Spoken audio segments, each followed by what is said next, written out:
Luke chapter 6 verse 35. But love your enemies, do good to them.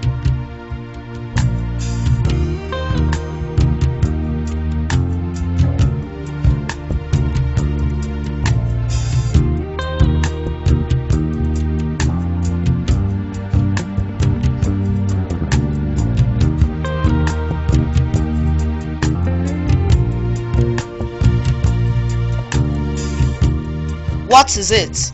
Soviet Captain Marko sneered at the young boy.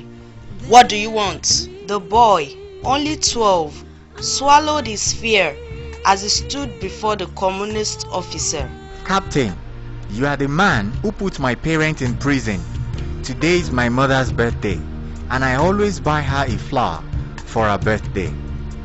Since my mother taught me to love my enemies and to reward evil with good, I have brought the flower instead for the mother of your children. Please take it home to your wife tonight and tell her about my love and the love of Christ. Captain Marko, who had watched unmoved as Christian had been unmercifully beaten and tortured, was stunned at the act of love of this boy. His tears fell as he slowly walked around the desk and grabbed the boy in a fatherly embrace. Marko's heart was changed by the gift of Christ's love. He could no longer arrest and torture Christians, and soon he himself was arrested. Only months after the boy's visit to his office, Marko slumped in a filthy prison cell, surrounded by some of the same Christians he had previously arrested and tortured. He tearfully told the cellmate of the young boy and the simple gift of a flower. He considered it an honor to share a cell with those he had previously hunted and attacked.